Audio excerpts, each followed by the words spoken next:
Energetic and enthusiastic students, ಹೇಗಿದ್ದೀರಾ ಎಲ್ಲರೂ? Welcome to Physics Wallah class 9th and 10th channel. So ಈ ಒಂದು ಕ್ಲಾಸ್ನಲ್ಲಿ let's begin with electronic configuration concept. Clear ಆಗಿ ಅರ್ಥ ಮಾಡ್ಕೊಂಡು ಬೇಡ. ಬೇಸಿಕ್ ಕ್ಲಾಸ್ನಲ್ಲಿ ಎಲೆಕ್ಟ್ರಾನಿಕ್ ಕನ್ಫಿಗರೇಷನ್ನ ಎರಡು ವೇಸ್ನಲ್ಲೂ ಯಾವ ಥರ ಬರೆಯೋದು. KLM ಅಂತ ಹೇಳಿದರೆ ಕ್ಲಾಸ್ 9th ಮತ್ತು 10th ಅಪ್ಲಿಕೇಬಲ್ ಆಗುತ್ತೆ. 1S in that 1S 2S 2P SPDF ಇದು ಸಬ್ ಶೆಲ್ಸ್ನ ಯೂಸ್ ಮಾಡಿಕೊಂಡು ಬರೆಯುವಂಥ electronic configuration future competitive exams 11th and 12thನಲ್ಲಿ ಅಪ್ಲಿಕೇಬಲ್ ಆಗಿರುತ್ತೆ. And that is the resultant of electron cloud model ಅಲ್ವಾ, ಅದನ್ನ ನಮಗೆ ಗೊತ್ತಿರಲೇಬೇಕು. ಸೊ ಈ ಒಂದು ಕಾನ್ಸೆಪ್ಟನ್ನು ನಾವು ಎರಡು ಪಾರ್ಟ್ ಮಾಡೋಣ, part 1 and part 2. Part 1 I will teach you about KLMN and part 2 I will teach you about the SPDF configuration. ಓಕೆನಾ? So that you will have clarity and you can understand the concept. So yes, let's begin with part 1 of electronic configuration, where we discuss only about the Bohr-Bury schematic representation of electrons around the atom. Hege Bohr and Bury discuss madidru anta heli. So what is this electronic configuration? Distribution of electrons in different energy level. So what did Bohr say about energy level? Bohr has given the term called as orbit, discrete orbit. ಈ discrete orbits ಅಲ್ಲಿ KLMN. So we have nucleus, then K shell, L shell, M shell and N shell.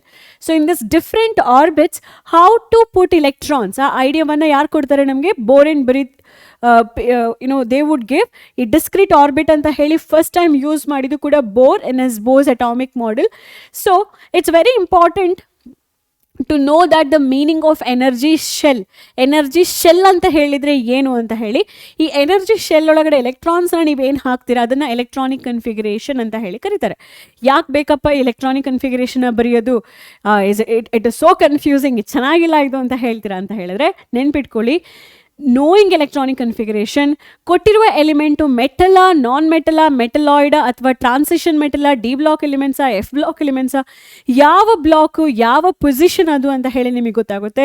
ಅವುಗಳದ್ದು chemical reactivity ಗೊತ್ತಾಗುತ್ತೆ. Nutrela, chemically ರಿಯಾಕ್ಟಿವಾ, ಅದು bonding ಮಾಡ್ಕೊಳ್ಳೋಕ್ಕೆ ಸಾಧ್ಯ ಇದೆಯಾ ಇಲ್ವಾ ಅಂತ ಹೇಳಿ ಪ್ರತಿ ಒಂದನ್ನು ಕೆಮಿಕಲ್ ಕಾನ್ಫಿಗರೇಷನ್ಸ್ ಹೇಳ್ಕೊಡುತ್ತೆ. Because it's the electrons which take part in chemical reactions. ನೆನ್ಪಿಟ್ಕೊಳ್ಳಿ. ಓಕೆನಾ?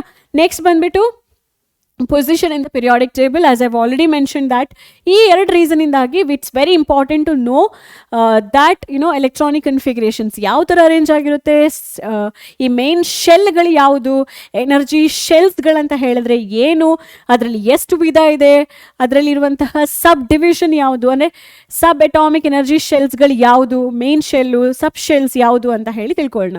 ಸೊ ಪಾರ್ಟ್ 1 ಅಲ್ಲಿ, ಈ ವಿಡಿಯೋದ ಪಾರ್ಟ್ 1 ಅಲ್ಲಿ ನಾನೇನು ಮಾಡ್ತೀನಿ, I only teach about K shell, L shell, M shell, N shell. But please do know, remember to watch part 2 as well. In part 2 ಅಲ್ಲಿ ಏನು ಮಾಡ್ತೀನಿ ನಾನು, SPDF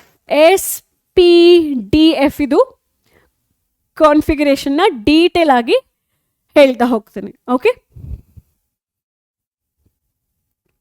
ಸೊ ಈ KLMN ಅಂತ ಹೇಳುವಂಥದ್ದು ಮೇನ್ ಎನರ್ಜಿ ಶೆಲ್ಸ್. ಇದನ್ನು ಯಾರು ಹೇಳ್ಕೊಟ್ರು? ಬೋರ್.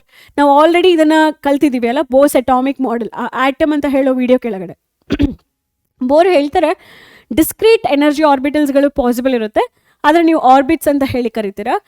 ಈ ಒಂದು ಆರ್ಬಿಟ್ಸಲ್ಲಿ ಎಲೆಕ್ಟ್ರಾನ್ಸ್ ಕಾನ್ಫಿಗರೇಷನ್ನ ನೀವು ಎಲೆಕ್ಟ್ರಾನ್ಸ್ನ ಅರೇಂಜ್ ಮಾಡ್ತೀರಾ ಅಂತ ಹೇಳಿದರೆ you have to follow certain rules. Rule number 1 ಈ ಥರ ಇರುತ್ತೆ. ಪ್ರತಿ ಶೆಲ್ಲಿಗೂ ಒಂದು ವ್ಯಾಲ್ಯೂ ಕೊಡ್ತಾನೆ. Kಗೆ 1, Lಗೆ 2, Mಗೆ 3 ಆ್ಯಂಡ್ Nಗೆ 4. ಇದು ಎನರ್ಜಿ ಶೆಲ್ಸ್ಗಳಿಗಿರುವಂತಹ ವ್ಯಾಲ್ಯೂ. ಎನ್ ವ್ಯಾಲ್ಯೂ ಅಂತ ಬೇಕಾದರೂ ನೀವು ಇದನ್ನ ಕರಿಬೋದು. ಇದರಲ್ಲಿ ಎಷ್ಟು ಎಲೆಕ್ಟ್ರಾನ್ಸ್ಗಳಿದೆ ಅಂತ ಹೇಳಿ ಫೈಂಡ್ ಔಟ್ ಮಾಡೋಕ್ಕೆ use general formula 2n². But this is only applicable for your 9th standard concept. ಆಯಿತಾ? ನೀವು ಹೈಯರ್ ಕ್ಲಾಸಸ್ಸಿಗೆ ಹೋಗ್ತಾ ಇದ್ದೀರಾ ಅಂತ ಹೇಳಿದ್ರೆ ಇದನ್ನು ಇನ್ನೂ ಕ್ಲಾರಿಟಿಯಲ್ಲಿ ನೀವು ಕಲಿತಾ ಹೋಗ್ತೀರಾ ಹೇಗೆ ಅಂತ ಹೇಳಿ. That I teach you in the second part. So K ಅಲ್ಲಿ 1, L ಅಲ್ಲಿ 2, M ಅಲ್ಲಿ 3 ಆ್ಯಂಡ್ N ಅಲ್ಲಿ 4 ಅಂತ ಹೇಳಿದರೆ, K ಶೆಲ್ಲಲ್ಲಿ ನನಗೆ ಎಲೆಕ್ಟ್ರಾನ್ಸ್ ಗೊತ್ತಾಗಬೇಕು ಅಂತ ಹೇಳಿದ್ರೆ the value of N that is 1, ಅದನ್ನು ಈ ಫಾರ್ಮುಲಾದಲ್ಲಿ ಸಬ್ಸ್ಟಿಟ್ಯೂಟ್ ಮಾಡಬೇಕು. ಹೇಗೆ ಐಡೆಂಟಿಫೈ ಮಾಡೋಣ? ನನಗೆ ಎಷ್ಟು ಶೆಲ್ಸ್ ಇದೆ ಇವಾಗ? K, L, M, N. ಇವುಗಳಿಗಿರುವಂತಹ N value 1, 2, 3 and 4. N value. N ಅಂತ ಹೇಳಿದರೆ ಎನರ್ಜಿ ಶೆಲ್ ವ್ಯಾಲ್ಯೂ. ಆಯಿತಾ? ಫಾರ್ಮುಲಾ ಯಾವ್ದು ಯೂಸ್ ಮಾಡ್ಕೊಳ್ಬೇಕು? ಎಲ್ಲ ಕಡೆನೂ 2n² 2n² 2n² and 2n². ಈ ಫಾರ್ಮುಲಾ ಯೂಸ್ ಮಾಡ್ತೀರಾ. ಸಬ್ಸ್ಟಿಟ್ಯೂಟ್ ಮಾಡಿ 2 1² ಫಾರ್ ಕೆ ಶೆಲ್. ಏನಾಯ್ತು ಇಲ್ಲಿ? 2 × 1 nothing but 2 electrons. K shell ಒಳಗಡೆ 2 ಎಲೆಕ್ಟ್ರಾನ್ಸ್ನ ಹಾಕ್ತೀರಾ. ಎಲ್ ಶೆಲ್ಲಲ್ಲಿ ಏನು ಮಾಡ್ತೀರಾ? The value of n is equal to 2. ಹಾಗಾಗಿ ನೀವು 2 × 2 ಹೋಲ್ ಸ್ಕ್ವೇರ್ ಮಾಡ್ತೀರಾ. 2 × 8 ಆಯಿತು. ಸಾರಿ, 2 × 4 ಆಯಿತು. 8 ಎಲೆಕ್ಟ್ರಾನ್ಸ್. ಹಾಗಾದರೆ ಎಲ್ ಶೆಲ್ಲಲ್ಲಿ ಮ್ಯಾಕ್ಸಿಮಮ್ ಎಷ್ಟು ಎಲೆಕ್ಟ್ರಾನ್ಸ್ನ ತುಂಬಿಸ್ಬೋದು? N2. ಅರ್ಥ ಆಯ್ತಾ? ಎಮ್ ಶೆಲ್ ಫೋಕಸ್ ಮಾಡಿ. ಎಮ್ ಅಲ್ಲಿ ಇದೇ ಥರ ವ್ಯಾಲ್ಯೂ ಆಫ್ ಎನ್ ಅನ್ನು ಅಸೈನ್ ಮಾಡಿರೋದು 3. ಹಾಗಾಗಿ 2n² ಜಾಗದಲ್ಲಿ 2 3² ಹಾಕೊಳ್ತೀನಿ ನಾನು. Let's right it once again. 2 3² ಹಾಕೊಂಡೆ. 2 3² ಅಂತ ಹೇಳಿದರೆ ಏನು? 2 3 × 3 2 9s ಎಷ್ಟು ಎಲೆಕ್ಟ್ರಾನ್ಸ್ ಆಯಿತು? 18 ಎಲೆಕ್ಟ್ರಾನ್ಸ್ ಆಯಿತು. ಹಾಗೆ ಎನ್ ವ್ಯಾಲ್ಯೂ, ಎನ್ ಅಂತ ಹೇಳುವಂತಹ ಮೇನ್ ಎನರ್ಜಿ ಶೆಲ್ ಇದೆಯಲ್ವಾ, ಅದಕ್ಕೆ ಅಸೈನ್ಡ್ ಆಗಿರುವ value is equal to 4 and you writing it as 2 × 4 whole square 2 × 16 32 electrons. 32 electrons. ಆಯಿತಾ? ಇವಾಗ ನಿಮಗೆ ಒಂದು ರಫ್ ಐಡಿಯಾ ಸಿಕ್ತಲ್ವಾ? ಕೆ ಎಲ್ ಎಮ್ ಎನ್ ಅಲ್ಲಿ ಎಷ್ಟೆಷ್ಟು ಇಲೆಕ್ಟ್ರಾನ್ಸ್ನ ಫಿಲ್ ಮಾಡ್ಬೋದು ಅಂತೇಳಿ. ಕೆ ಏನಿದು? K M N, K L M N main energy shell. Main energy shell. K L ಎಷ್ಟು? 2, L 8, M 18, KLMN, right? N 32. So again you have O, P, Q.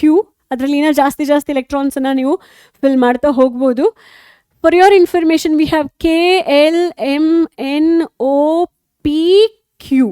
ಇಷ್ಟು main energy ಲೆವೆಲ್ಸ್ಗಳು ಸದ್ಯದ ಮಟ್ಟಿಗೆ ನಮಗೆ ಗೊತ್ತಿದೆ. And there are infinite. ಈ Q ಅಂತ ಹೇಳೋದು ಕಂಟಿನ್ಯೂ ಆಗ್ತಾನೆ ಹೋಗುತ್ತೆ ಇನ್ಫೈನೈಟ್ ಆಗಿ. ಒಂದೇ ಒಂದು ಡೌಟ್ ನನಗೆ, ನೀವು ಕಮೆಂಟ್ ಮಾಡ್ಬೋದು, ಯಾಕೆ ಇದಕ್ಕೆ ಕೆ ಅಂತಲೇ ಹೆಸರು ಕೊಟ್ಟರು, ವೈ ನಾಟ್ ಅದರ್ ನೇಮ್ಸ್ ಅಲ್ವಾ? ಕೆ ಅಂತ ಹೇಳೋ ಆಲ್ಫಾಬೆಟ್ ಯಾಕೆ ಕೊಟ್ಟರು ಅಂತ ಹೇಳೋದನ್ನ ಕಮೆಂಟ್ ಬಾಕ್ಸ್ನಲ್ಲಿ ನೀವು ಸರ್ಚ್ ಮಾಡಿ ನನಗೆ ಕಮೆಂಟ್ ಮಾಡಿ, ಓಕೆನಾ? ಸೊ ಇವಾಗ ನಮಗೆ ಎಷ್ಟು ಎನರ್ಜಿ ಶೆಲ್ಸ್ಗಳಿದೆ, ಅವುಗಳಲ್ಲಿ ಎಷ್ಟು ಎಲೆಕ್ಟ್ರಾನ್ಸನ್ನು ಹಾಕ್ಕೊಳ್ಬೋದು ಅಂತ ಹೇಳಿ ಗೊತ್ತಾಯಿತು. ಸೊ ನೆಕ್ಸ್ಟ್ ನಾವೇನು ಮಾಡೋಣ ಅಂತ ಹೇಳಿದ್ರೆ, let's identify or let's learn ಹೇಗೆ ಎಲೆಕ್ಟ್ರಾನ್ಸ್ನ ಫಿಲ್ ಮಾಡಬೇಕು. ನಮ್ಗೆ ಅದಕ್ಕೆ ಏನು ಗೊತ್ತಿರಬೇಕು? ಅಟಾಮಿಕ್ ನಂಬರ್ ಗೊತ್ತಿರಬೇಕು. ಹೈಡ್ರೋಜನ್ದು ಅಟಾಮಿಕ್ ನಂಬರ್ 1, ಹೀಲಿಯಮ್ದು 2, ಲೀಥಿಯಮ್ದು 3, ಬೆರಿಲಿಯಮ್ದು 4. 1 2 3 4 ಅಂತ ಹೇಳಿ ನೀವು ಬರ್ಕೊಳ್ತೀರಲ್ವ ಅಟಾಮಿಕ್ ನಂಬರ್ಸನ್ನು. ಅದೇ ಥರ ಎಲೆಕ್ಟ್ರಾನಿಕ್ ಕನ್ಫಿಗರೇಷನ್ ಅಂತ ಹೇಳಬೇಕಾದ್ರೆ ಇಲ್ಲಿ ಇನ್ನೊಂದು ಪಾಯಿಂಟ್ ಬರುತ್ತೆ, ನೆನ್ಪಿಟ್ಕೊಳ್ಳಿ. ಅದು ಏನಂತ ಹೇಳಿದ್ರೆ, ಅಟಾಮಿಕ್ ನಂಬರ್ಗೂ ಎಲೆಕ್ಟ್ರಾನಿಕ್ ಕನ್ಫಿಗರೇಷನ್ಗೂ ಇರುವಂತಹ ಲಿಂಕ್ ಏನು?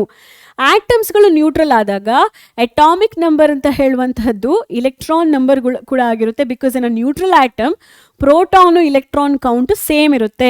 ಇಲ್ಲಿ 1 ಅಂತ ಹೇಳಿದ್ರೆ ಪ್ರೋಟಾನ್ ಕೌಂಟ್ ಅಂದರೆ ಪಾಸಿಟಿವ್ ಚಾರ್ಜ್ ಒಂದಿದೆ, ಹಾಗಾದರೆ ಅದರೊಳಗಡೆ ನೆಗೆಟಿವ್ ಚಾರ್ಜ್ಗಳು ಕೂಡ ಒಂದಿರಬೇಕು.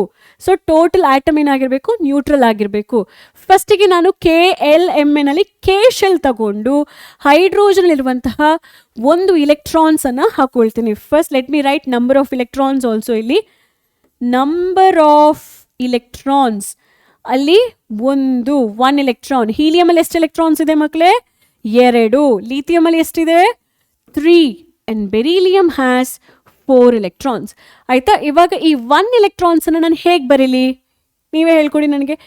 ಕೆ ಶೆಲ್ಲಲ್ಲಿ 1 ಅಂತ ಹೇಳಿ ಬರೀಬೇಕು. ಹೀಲಿಯಮಲ್ಲಿ ಎಷ್ಟು ಎಲೆಕ್ಟ್ರಾನ್ಸ್ ಇದೆ? 2 ಇದೆ. How do I write it? K ಶೆಲ್ಲಲ್ಲಿ 2. Just write the main shell under that electrons 2. ಲೀಥಿಯಮಲ್ಲಿ ಎಷ್ಟು ಎಲೆಕ್ಟ್ರಾನ್ಸ್ ಇದೆ? 3. Can you write K and then 3? ಈ ಥರ ಬರಿಬೋದಾ ನೀವು? Wrong. You can't write like this. ಇದು ರಾಂಗ್ ಆಗುತ್ತೆ. ಯಾಕೆಂದರೆ ಕೆಯಲ್ಲಿ ಮ್ಯಾಕ್ಸಿಮಮ್ ಎಲೆಕ್ಟ್ರಾನ್ಸನ್ನು ಎಷ್ಟು ಹಾಕೊಳ್ತೀರಾ? According to the formula 2n², only 2 ಅಲ್ವಾ? ಹಾಗಾದರೆ ಕೆಯಲ್ಲಿ 3 ಬರೆಯೋಕ್ಕೆ ಚಾನ್ಸಸ್ ಇಲ್ಲ. ಸೊ ಕೆಯಲ್ಲಿ ನೀವೇನು ಮಾಡ್ತೀರಾ? Just you have to write 2. ಓಕೆನಾ? ನೆಕ್ಸ್ಟ್ ಮಿಕ್ಕಿದ ಎಲೆಕ್ಟ್ರಾನ್ಸ್ ಏನು ಮಾಡ್ತೀರಾ? ಎಲ್ಲಿಗೆ ಪುಷ್ ಮಾಡ್ತೀರಾ? ಮಿಕ್ಕಿದ ಎಲೆಕ್ಟ್ರಾನ್ಸನ್ನು ಎಲ್ಲಿಗೆ ಪುಷ್ ಮಾಡ್ತೀರಾ. ಕೆ ಯಲ್ಲಿ ಮ್ಯಾಕ್ಸಿಮಮ್ ನಿಮಗೆ 2 ಎಲೆಕ್ಟ್ರಾನ್ಸ್ ಅಷ್ಟೇ ಬರೆಯೋಕ್ಕೆ ಸಾಧ್ಯವಾಗುವಂಥದ್ದು. ನೆಕ್ಸ್ಟ್ ಪಾಯಿಂಟ್ ನೋಡ್ಕೊಳ್ಳಿ. I will continue writing. Boron 5, carbon 6, nitrogen 7, oxygen 8, fluorine 9 and neon 10. ಈ ಥರ ಇದೆ ನೋಡಿ. ಡಿಫ್ರೆಂಟ್ ಆಟಮ್ಸ್ಗಳು, ಅವುಗಳಿಗೆ ತಕ್ಕಂತೆ ಡಿಫ್ರೆಂಟ್ ಅಟಾಮಿಕ್ ನಂಬರ್ಸ್ಗಳು. ಈಗ ನಿಮ್ಗೆ ಏನು ಅರ್ಥ ಆಗಬೇಕು, ಬೋರಾನ್ 5 ಅಂತ ಹೇಳಿದ್ರೆ ಬೋರಾನ್ ಒಳಗಡೆ 5 ಎಲೆಕ್ಟ್ರಾನ್ ಇದೆ. Carbon 6, atomic number 6, proton number 6, it means electron number also should be 6 ಅಂತ ಹೇಳಿ. 7 ಎಲೆಕ್ಟ್ರಾನ್ಸ್ ಇದೆ, 8 ಎಲೆಕ್ಟ್ರಾನ್ಸ್ ಇದೆ, 9 ಎಲೆಕ್ಟ್ರಾನ್ಸ್ ಇದೆ, 10 ಎಲೆಕ್ಟ್ರಾನ್ಸ್ ಇದೆ. ಆಯಿತಾ. ಈಗ 5 ಅನ್ನು ಹೇಗೆ ಬರೆಯೋಣ? ಕೆ ಯಲ್ಲಿ ಮ್ಯಾಕ್ಸಿಮಮ್ 2 ಆಯಿತು. 5 ಅಲ್ಲಿ 2 ಹೋದರೆ ಎಷ್ಟು ಉಳೀತು? 3 ಅಲ್ವಾ? ಅದನ್ನು ಎಲ್ಲಿಗೆ ಪುಷ್ ಮಾಡ್ತೀರಾ? ಎಲ್ಲಲ್ಲಿ ಮ್ಯಾಕ್ಸಿಮಮ್ 8 ಹಾಕೊಳ್ಬೋದು ಅಂತ ನಿಮಗೆ ಗೊತ್ತಿದೆ. ಸೊ ರೈಟ್ ನಾವು 3 is the requirement. So you write here 3. ಕಾರ್ಬನಲ್ಲಿ ನೋಡಿ, ಕೆ ಯಲ್ಲಿ 2 ಆ್ಯಂಡ್ ಎಲ್ ಅಲ್ಲಿ ಎಷ್ಟು? 4. ನೈಟ್ರೋಜನ್ ನೋಡಿ, ಕೆ ಯಲ್ಲಿ 2 ಬರಿತೀರಾ. ನೆಕ್ಸ್ಟ್ ಬಂದು ಎಲ್ ಶೆಲ್, ಅದು ಎಲ್ ಎಷ್ಟು ಬರಿತೀರಾ? 5 ಬರಿತೀರಾ. ದಿಸ್ ಇಸ್ ಫಾರ್ ನೈಟ್ರೋಜನ್ ಅಲ್ವಾ. And for oxygen how will you write? For ಆಕ್ಸಿಜನಿಗೆ ಕೆ ಶೆಲ್ಲಲ್ಲಿ 2 ಬರಿತೀರಾ, ಎಲ್ ಶೆಲ್ಲಲ್ಲಿ 6. ಫ್ಲೂರಿನ್ಗೆ ಕೆ ಶೆಲ್ಲಲ್ಲಿ 2 ಎಲೆಕ್ಟ್ರಾನ್ಸ್ ಅಂತ ಹೇಳಿ ಬರಿತೀರಾ. ಅದೇ ಥರ ಎಲ್ ಶೆಲ್ಲಲ್ಲಿ 7. ನಿಯಾನಿಗೆ ಕೆ ಶೆಲ್ಲಲ್ಲಿ 2 ಬರಿತೀರಾ, ಎಲ್ ಶೆಲ್ಲಲ್ಲಿ 8 ಆಯಿತು. ಈಗ ಎಲ್ ಶೆಲ್ಲಲ್ಲಿ ಆಲ್ಮೋಸ್ಟ್ ಕಂಪ್ಲೀಟ್ 8 ಎಲೆಕ್ಟ್ರಾನ್ಸ್ ಆಯಿತು. ಮತ್ತೆ ಎಲ್ಲಿಗೆ ಬರೆಯೋಕ್ಕಾಗುತ್ತಾ? No. So you have to go for the next orbital. ಹೇಗೆ ಬರಿಬೋದು ಅದನ್ನು? Write next set of element. Sodium 11, magnesium 12, aluminium 13, silicon 14, sulphur 15, phosphorus 15, sulphur 16. Next set of elements ಬರೆದ್ರಿ ಅಲ್ವಾ ನೀವು. ಸೋಡಿಯಂ 11 ಅಂದರೆ ಇಲ್ಲಿ ಎಷ್ಟು ಎಲೆಕ್ಟ್ರಾನ್ಸ್ ಇದೆ? 11 ಎಲೆಕ್ಟ್ರಾನ್ಸ್.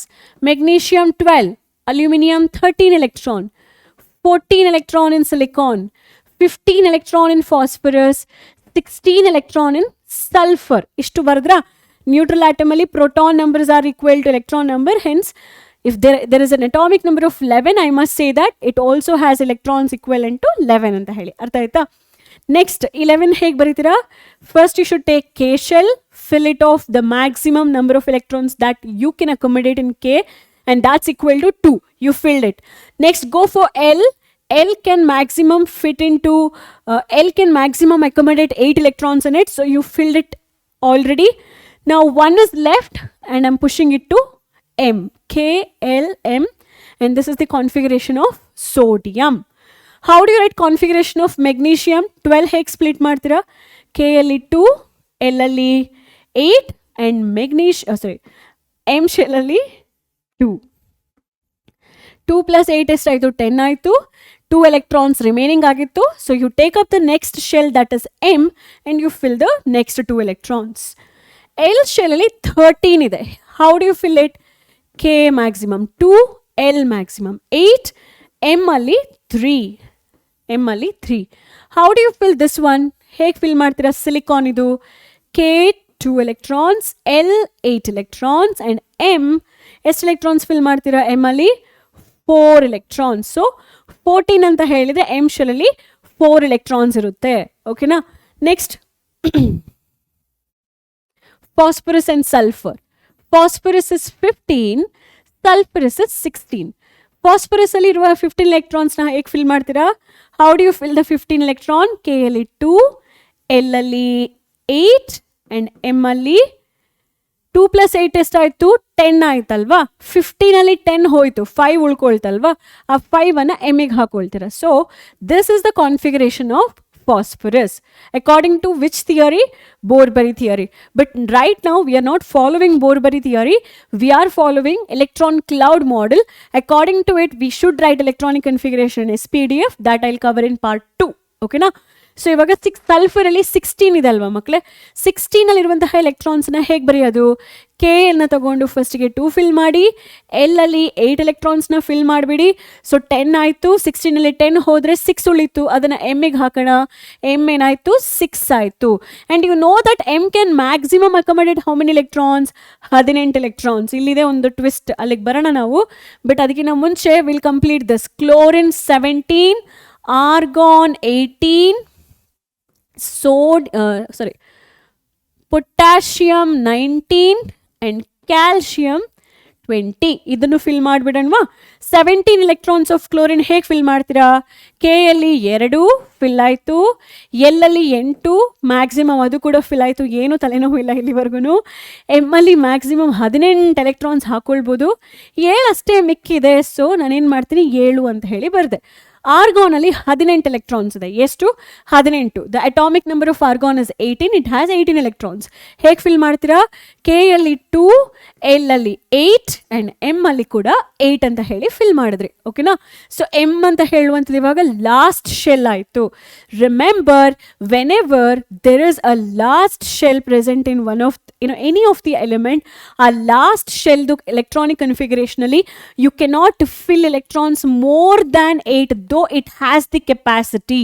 ಅಂದರೆ ಎಮ್ ಅಂತ ಹೇಳುವ ಶೆಲ್ಲಿಗೆ ಕೆಪಾಸಿಟಿ ಇದೆ. Up to what? Up to 18ವರೆಗೂ ಕೆಪಾಸಿಟಿ ಇದೆ. ಆದರೂ you can only write 8 here. So because M is the last shell. ಯಾವುದಾದ್ರೂ ಲಾಸ್ಟ್ ಶೆಲ್ ಬರ್ತಾ ಇದೆ ಅಲ್ಲಿ ಅಂತ ಹೇಳಿದ್ರೆ ಮ್ಯಾಕ್ಸಿಮಮ್ ಕೆ ಅಲ್ಲ, ಆಯಿತಾ? ಕೆ ಅಲ್ಲ, ಮ್ಯಾಕ್ಸಿಮಮ್ 1 ಅಥವಾ 1ರಿಂದ 8, ಆಯಿತಾ? ಮ್ಯಾಕ್ಸಿಮಮ್ 8, ರೇಂಜ್ ಬಂದು 1ರಿಂದ 8. ಮ್ಯಾಕ್ಸಿಮಮ್ 1 ಅಲ್ಲ, ಮ್ಯಾಕ್ಸಿಮಮ್ 8, ರೇಂಜ್ ಬಂದುಬಿಟ್ಟು 1ರಿಂದ 8 ನೀವು ಬರೀಬಹುದು ಎಲೆಕ್ಟ್ರಾನ್ಸ್ಗಳನ್ನ. ಅದಕ್ಕೆ ಜಾಸ್ತಿ ಕೆಪಾಸಿಟಿ ಇದೆ, ನಮಗೂ ಗೊತ್ತಿದೆ ಅದು. ಆದರೂ you are not allowed to write. ಅದು ಇವ್ರ ಥಿಯರಿ ಪ್ರಕಾರ, ಇವ್ರದ್ದು ಸ್ಕಿಮ್ಯಾಟಿಕ್ ಥಿಯರಿ ಪ್ರಕಾರ ಹೇಳಿರುವಂಥ ಒಂದು ಕಾನ್ಸೆಪ್ಟ್. ಅಯ್ಯಯ್ಯೋ, ಹಾಗಾದರೆ ಪೊಟ್ಯಾಷಿಯಮ್ ಹೇಗೆ ಬರೆಯೋಣ ಇವಾಗ? ಕನ್ಫ್ಯೂಷನ್ ಆಗ್ತಿದೆಯಲ್ಲ ಅಂತ ಹೇಳಿ ಥಿಂಕ್ ಮಾಡ್ತೀರಾ? ನೋಡಿ, ಈಸಿಯಾಗಿ ಹೇಳ್ಕೊಡ್ತೀನಿ. ಪೊಟ್ಯಾಷಿಯಮಲ್ಲಿ 19 ಎಲೆಕ್ಟ್ರಾನ್ಸ್ ಇದೆ. ಕೆ ಎಲ್ 2 ಫಿಲ್ ಮಾಡಿಬಿಡ್ತೀರ ಆಲ್ರೆಡಿ. ಓಕೆನಾ? ಆಗ ಇನ್ನೇನು ಉಳಿತು?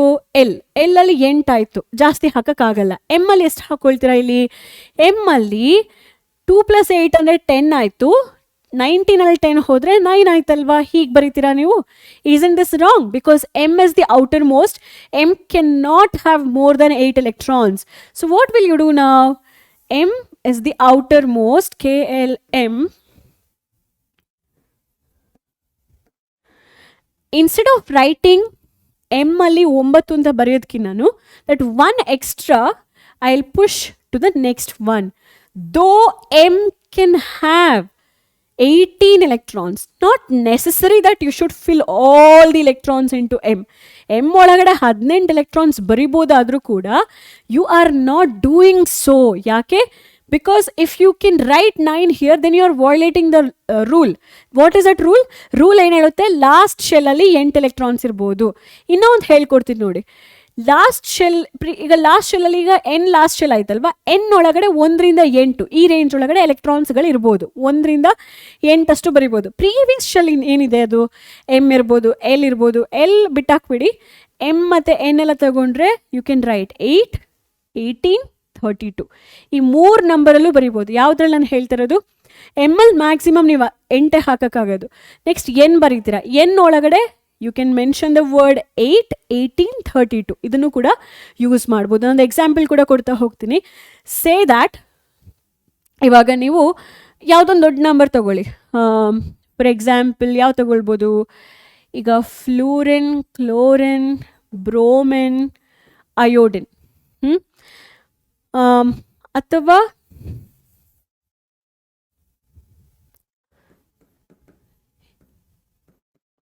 Helium, neon, argon, krypton.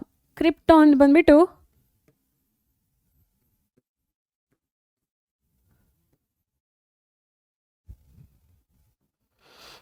36 ಆಯಿತಾ? ಎಲೆಕ್ಟ್ರಾನಿಕ್ ಕನ್ಫಿಗರೇಷನ್ ಬಂದ್ಬಿಟ್ಟು ಕ್ರಿಪ್ಟಾನ್ ಇದು 36. ಈ 36 ಎಲೆಕ್ಟ್ರಾನ್ಸ್ನ ಹೇಗೆ ಅಕೊಮಡೇಟ್ ಮಾಡ್ತೀರಾ? 36ಅನ್ನು ಹೇಗೆ ಅಕೊಮಡೇಟ್ ಮಾಡ್ತೀರಾ ನೀವು ಕ್ರಿಪ್ಟಾನ್ ಒಳಗಡೆ? ಬರೆಯೋಣ ಇವಾಗ. ಕೆ ಶೆಲ್ಲಲ್ಲಿ 2 ಹಾಕ್ತೀರಾ. I am writing for 36 electrons ಆಯಿತಾ? ಎಲ್ ಶೆಲ್ಲಲ್ಲಿ ಎಷ್ಟು ಹಾಕ್ತೀರಾ? 8. ಎಮ್ ಶೆಲ್ಲಲ್ಲಿ ಎಷ್ಟು ಹಾಕ್ತೀರಾ? 18. Your maximum filling the 18 electrons. 36 is the limit. ಈಗ ಎಷ್ಟಾಯಿತು ಆಲ್ರೆಡಿ ಇಲ್ಲಿ? 2 + 8 10 ಆಯಿತು. 10 + 18 28 ಆಯಿತು. ಕೆ ಎಲ್ ಎಮ್ ಎನ್ ನಲ್ಲಿ okay, I can write here as 8 and here as 18. Okay na? So see here now, K is 2, L is 8, total 10 ಆಯಿತು. 10 plus 8 plus 18. So ಇದು allowed ಇದೆಯಾ ನೋಡಿ? 10 + 8 + 18 ಎಷ್ಟಾಯಿತು ಟೋಟಲ್ ಇಲ್ಲಿ? 10 + 8 ಅಂದರೆ 18 ಆಯಿತು. 18 + 18 ಎಷ್ಟಾಯಿತು? 36 ಆಯಿತು. ಈ ಥರ ಬರಿಬೋದಾ ನಾನು? ಇಲ್ಲ. Again I have to make a change. What is that change? N cannot have 18 electrons because it is the outermost shell. So there is a little change I would do. ಇಲ್ಲಿ ನೋಡಿ, K L M N again ಬರಿತೀನಿ ನಾನು. K maximum filled with 2 electrons, correct? L maximum filled with 8 electrons, correct ಆಯ್ತಾ? M maximum how much you can put? 18 ಅಲ್ವಾ? 18 ಕೂಡ ಬರ್ದಿದ್ದೀರಿ ಇಲ್ಲಿ. Next, N is the outermost shell now. Outermost shell ಬಂದಾಗ you have to write electrons from 1 to 8. So have written here 8. Done. That easy. So ಈ ಥರ ನೀವೇನು ಮಾಡ್ಬೋದು? Electronic ಕನ್ಫಿಗ್ರೇಷನ್ನ ಯಾವುದಕ್ಕೆ ಬೇಕಾದರೂ ಯೂಸ್ ಮಾಡ್ಕೊಳ್ಬೋದು to locate different things. But feasibility ಯಾವಾಗಲೂ ಇದಕ್ಕಿಂತ ಜಾಸ್ತಿ ಯಾವುದಕ್ಕಿರುತ್ತೆ ಅಂತ ಹೇಳಿದ್ರೆ SPDF type of electronic configuration ಗೆ ಇರುತ್ತೆ. So we learned about potassium. Now let's learn about the calcium. Calcium ಅಲ್ಲಿ ಅಟಾಮಿಕ್ ನಂಬರ್ ಬಂದು 20 ಇದೆ ಅಲ್ವಾ? ಹೇಗೆ ಬರೀತೀರಾ 20 ಅನ್ನ? 20 ಅಂತ ಹೇಳಿದರೆ 20 ಇಲೆಕ್ಟ್ರಾನ್ಸ್ ಅಂತ ಹೇಳಿ ಆಯಿತು. ಕೆ ಅಲ್ಲಿ 2 electrons, ಎಲ್ ಅಲ್ಲಿ 8 electrons, ಎಮ್ ಒಳಗಡೆ ಎಷ್ಟು ಬರಿಬೇಕು ಇವಾಗ? ಎಮ್ ಕ್ಯಾನ್ ಮ್ಯಾಕ್ಸಿಮಮ್ ಹ್ಯಾವ್ ಎಷ್ಟು? 18. Can I right the next 10 like this? No, because now M is the outermost, so I can maximum write up to 8, push it off. Now K, L, M, N, 2 anna separate agi, I'll write like this. K, L, M, N, 2. Okay, so this is how you can write the electrons. So ivaga rule na avaru modify ಮಾಡ್ತಾರೆ. ಏನಂತ ಹೇಳಿದ್ರೆ, here there is a second rule. outermost energy shell in an atom cannot have more than 8 electrons. ನಾನು ನಿಮಗೆ ಹೇಳಿದ್ದೀನಿ already ಇದನ್ನು. ಯಾವುದಾದ್ರೂ shell outermost ಆಯಿತು ಅಂತ ಹೇಳಿದ್ರೆ ಅಲ್ಲಿ 8ಕ್ಕಿಂತ ಜಾಸ್ತಿ ಎಲೆಕ್ಟ್ರಾನ್ಸ್ಗಳು ಇರಲಿಕ್ಕೆ ಸಾಧ್ಯ ಆಗಲ್ಲ. ಇರಕ್ಕೆ ಸಾಧ್ಯ ಅಲ್ಲ, ಬರೆಯೋಕ್ಕೆ ಸಾಧ್ಯ ಆಗಲ್ಲ. It is not necessary for a given shell to complete itself before another shell is forming. ಆ ಒಂದು ಶೆಲ್ ಕಂಪ್ಲೀಟ್ ಆಗಿನೇ ಮುಂದೆ ಇನ್ನೊಂದು ಶೆಲ್ ಹೋಗಬೇಕು ಅಂತೇನೋ ರೂಲ್ ಇಲ್ಲ. ನೀವು ಅದನ್ನು ನಿಮ್ಮ ಕನ್ವೀನಿಯನ್ಸಿಗೆ ಕರೆಕ್ಟಾಗಿ ಬರಿತಾ ಹೋಗ್ಬೋದು. These are the limitations actually electronic ಕನ್ಫಿಗರೇಷನ್ದು. ಬಿಕಾಸ್ ಇದು ಮೇನ್ ಶೆಲ್ ಮಕ್ಕಳೇ. ಮೇನ್ ಶೆಲ್ ಒಳಗಡೆ ಎಲೆಕ್ಟ್ರಾನ್ಸ್ನ ಲೊಕೇಟ್ ಮಾಡೋಕ್ಕಾಗಲ್ಲ. ಒಂದು ಸ್ಕೂಲಲ್ಲಿ ನಿಮ್ಮನ್ನ ಬಿಟ್ಬಿಟ್ಟು ಸ್ಕೂಲ್ ಗೇಟ್, ಒಂದು ದೊಡ್ಡ ಸ್ಕೂಲ್ ಇದೆ ಅಂದ್ಕೊಳ್ಳಿ, ಆ ಸ್ಕೂಲ್ ಗೇಟ್ ಓಪನ್ ಮಾಡಿಬಿಟ್ಟು ನಿಮ್ಮ ತಂದೆ ತಾಯಿ ಯಾರಾದರೂ ಬಿಟ್ಬಿಡ್ತಾರೆ ಅಂದ್ಕೊಳ್ಳಿ, ನೀವು ಎಲ್ಲಿ ಅಂತ ಹೇಳಿ ಹೋಗ್ತೀರಾ? ನಿಮ್ಮನ್ನು ಎಲ್ಲಿ ಎಕ್ಸಾಕ್ಟಾಗಿ ಲೊಕೇಟ್ ಮಾಡೋಕ್ಕಾಗುತ್ತೆ? ಇಫ್ ಯು ಆರ್ ಎಲೆಕ್ಟ್ರಾನ್, ನಿಮಗೊಂದು ಕ್ಲಾಸ್ ರೂಮ್ ಇರಬೇಕು, ಕ್ಲಾಸ್ ರೂಮಲ್ಲಿ ಸೆಕ್ಷನ್ ಇರಬೇಕು, ಸೆಕ್ಷನ್ ಒಳಗಡೆ ಬೆಂಚಸ್ದು ಅಲೈನ್ಮೆಂಟ್ ಎಲ್ಲವೂ ಇಂಪಾರ್ಟೆಂಟ್ ಆಗುತ್ತಲ್ವಾ? ಬೆಂಚಲ್ಲಿ ಯಾವ ಬೆಂಚಲ್ಲಿ ಕೂತಿದ್ದೀರಾ ಅಂತ ಹೇಳೋದು ಇಂಪಾರ್ಟೆಂಟ್ ಅಲ್ವಾ? ಅದೇ ಥರ ಮೇನ್ ಶೆಲ್ ಒಂದು ಸ್ಕೂಲ್ ಹೇಗಿರುತ್ತೋ ಅದೇ ಥರ ಈ K shell, L shell, M shell, N shell, ಅದ್ರೊಳಗಡೆ ಡಿಫ್ರೆಂಟ್ ಕ್ಲಾಸ್ ರೂಮ್ಸ್ ಇರುತ್ತಲ್ವ, ಅದನ್ನೇ ಸಬ್ ಶೆಲ್ಸ್ ಅಂತ ಹೇಳಿ ಕರಿತೇವೆ. Different classrooms, subshells, SPDF ಅಂತ ಹೇಳಿ. ಆ ಸಬ್ ಶೆಲ್ ಒಳಗಡೆ ಇಲೆಕ್ಟ್ರಾನ್ಸ್ಗಳು ಎಲ್ಲಿ ಕುತ್ಕೊಂಡಿರುತ್ತೆ, ಯಾವ ಥರ ಇರುತ್ತೆ ಅಂತ ಹೇಳೋದನ್ನು ನೆಕ್ಸ್ಟ್ ಪಾರ್ಟಲ್ಲಿ ನಾವೇನು ಮಾಡೋಣ, ಕಲಿತಾ ಹೋಗೋಣ. ಸೊ ಎಲ್ಲವೂ ಈ ಒಂದು ಪಾರ್ಟಲ್ಲೇ ಹೇಳ್ತಾ ಹೋದರೆ ನಿಮಗೇನು ಸಿಗುತ್ತೆ? ಕನ್ಫ್ಯೂಷನ್ ಆಗುತ್ತೆ. ಹಾಗಾಗಿ will cover it up in the next part. But before leaving, this is how electronic configuration of every element from hydrogen to argon looks like. ಅವ್ರು ಏನು ಮಾಡಿದ್ದಾರೆ? ಶೆಲ್ಸ್ ಬರೆದ್ಬಿಟ್ಟು ಎಲೆಕ್ಟ್ರಾನ್ಸ್ ಡಾಟ್ ಹಾಕ್ತಾ ಹೋಗಿದ್ದಾರೆ. ಹೈಡ್ರೋಜನ್ಗೆ just K shell, so you can see only one circle with one dot. Helium has one shell with one circle indicating K shell with 2 dots indicating 2 electrons. ಅದೇ ಥರ if you come to argon, argonally electronic configuration is K is 2, L is 8 and M is ಎಷ್ಟಾಗಬೇಕು? 8 ಆಗಬೇಕಲ್ವಾ? So ನೋಡಿ ಇಲ್ಲಿ K ಅಲ್ಲಿ 2 electrons fill ಆಗಿದೆ, 2 electrons ಅವರು already fill ಮಾಡಿದ್ದಾರೆ. ಹಾಗೆ L ಅಲ್ಲಿ ನೋಡಿ 1 2 3 4 5 6 7 8 2 3 4 5 6 7 8 ಎಸ್ 8 ಎಲೆಕ್ಟ್ರಾನ್ಸ್ಗಳಾಗಿದೆ. ಸೊ 3 ಶೆಲ್ಸ್ ಇದೆ ಮೇನಾಗಿ. ಸೊ 3 ಸರ್ಕಲ್ಸ್ ನೋಡ್ತೀರಾ, and every dot indicates the number of electrons present. ಇದು ನೀವು ಆರಾಮಾಗಿ ಮನೇಲಿ ಪ್ರಾಕ್ಟೀಸ್ ಮಾಡ್ತಾ ಹೋಗಿ. ಸೊ ಈಗ ನಾನೊಂದು ಸಲ್ಫರ್ ಆಟಮ್ ತಗೊಂಡೆ ಅಂದ್ಕೊಳ್ಳಿ, ಸಲ್ಫರ್ದು ಎಲೆಕ್ಟ್ರಾನಿಕ್ ಕನ್ಫಿಗರೇಷನ್ದು ಚಿತ್ರ ಬಿಡಿಸಿ ಅಂತ ಹೇಳಿ ಹೇಗೆ ಮಾಡ್ತೀರಾ? First there should be a nucleus, ಆಯಿತಾ? ಆಮೇಲೆ ಒಂದು ಶೆಲ್, ಆಮೇಲೆ ಒಂದು ಶೆಲ್, ಆಮೇಲೆ ಒಂದು ಶೆಲ್, ಆಮೇಲೆ ಒಂದು ಶೆಲ್, ಆಮೇಲೆ ಒಂದು ಶೆಲ್ ಹಾಕ್ತಾನೇ ಹೋಗ್ತೀರಾ? ನೋ. ಅದಕ್ಕೆ ಫಸ್ಟ್ ಮೆಥಡ್ ಏನು? Sulphur atomic number 16, it means it has 16 electrons. K ಶೆಲ್ಲಲ್ಲಿ 2, ಎಲ್ ಶೆಲ್ಲಲ್ಲಿ 8, ಎಮ್ ಶೆಲ್ಲಲ್ಲಿ 6. ಇಷ್ಟು ಫಸ್ಟಿಗೆ ಬರ್ಕೊಳ್ಳಿ. ಅದಾದಮೇಲೆ nucleus, first one circle, that is K. It should have 2 dots because K shell has 2 electrons. Dots indicates here electrons, that's it. Next is L shell. L shell ige one more circle and L shell must have 8 dots. Next is your M shell. M shell should have 6 dots.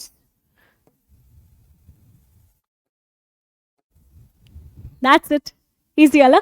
Hage we have here I guess yeah, till argon we have.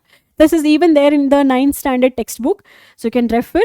Now in part 2 I would be teaching the next set of electronic configuration. Next set of electronic configuration yavadu? SPDF. So keep watching our basic mini series to get more clarity on the basics. Till then, bye.